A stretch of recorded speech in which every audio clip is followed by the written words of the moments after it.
Hello and welcome to the review of this TomTom XL Europe, which is a GPS system.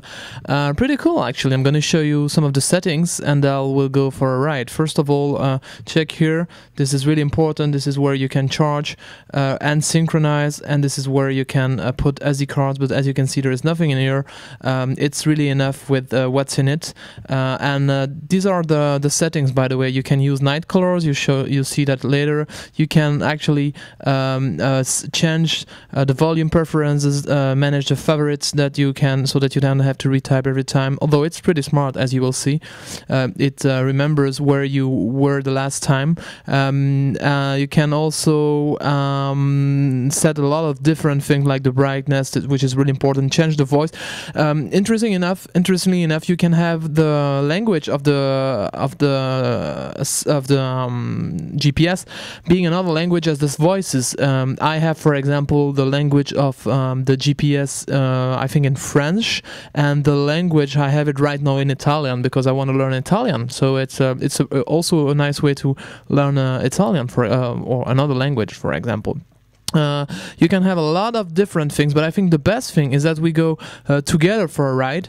I took my car when I was about to go to the baby market a few days ago, and we'll see how it goes. We're gonna go to, I already pre-registered that, Kölner Straße, to the baby market. Turn right. Oh, said the lady. And it's usually pretty accurate. The only problem I have is that it's showing that you can drive 100 kilometers here, which is not true. Sometimes it happens. Aside of that, it's pretty perfect, and it's showing the kilometers you are allowed to drive. And most of the time, it actually helped me and allowed me not to get a ticket. So it's pretty cool. So on the roundabout it says to go left, and it says also the which out it is. So it says the third one, and that's pretty cool. And I hope everybody sees something because it's not easy. Cross the roundabout, second exit. Not the first one. Second exit.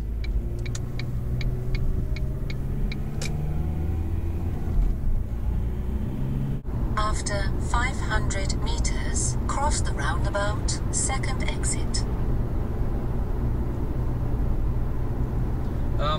By the way, you can see, it's good that I showed it. On the bottom left corner, you see how much I'm approaching the target, if you can say so. Cross the roundabout, second exit. And then in the middle, top left corner, you see how many kilometers are still to drive, how many minutes are still to drive. It's 13 minutes. What time it actually is, which is not the right time. I think we're 1 hour too late. Oh no, it is. And the time where we are supposed to arrive, which is really cool. If you ask to arrive at a certain time, it can calculate some roads to be kind of faster. And yeah, as you can see here, I'm supposed to drive 100. So it's also a good thing on the other way around, because you realize a lot of time that you're not driving fast enough, and that you're allowed to drive faster.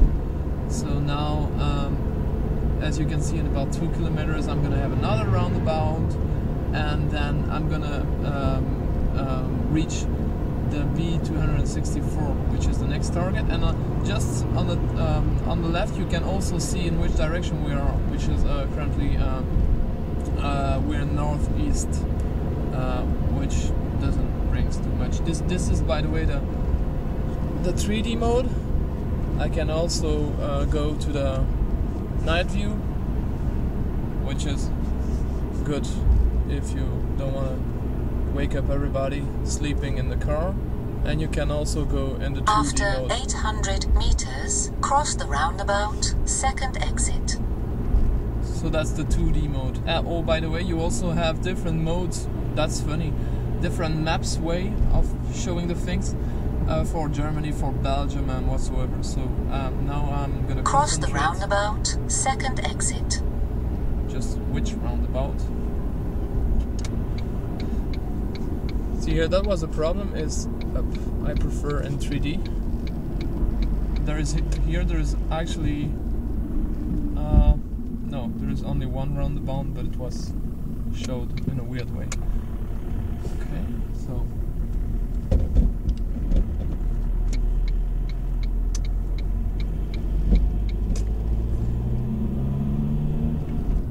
okay, here we go. We're right away for another 8 kilometers. Okay, so we're approaching here another 1.5 left kilometer. turn ahead. And yeah, like I said, the cool thing is on the bottom you see the street you're gonna have to go into. I'm gonna have to take the After 400 meters, turn left, then take the third right. Super name. As you can see, we're in Germany. So I'm gonna turn left. And check that it's the right. Turn left, then take the third street. right. It is. Right.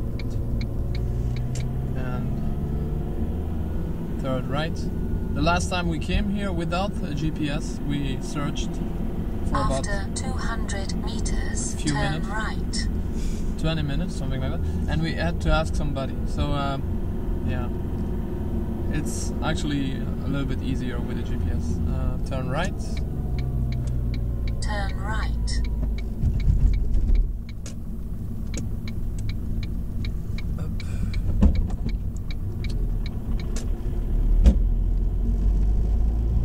Last 500 meters.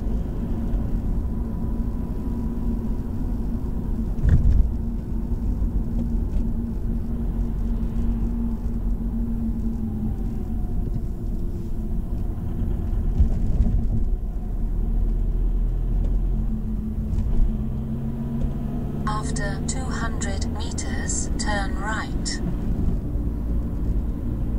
In the right street, the Kölner Straße.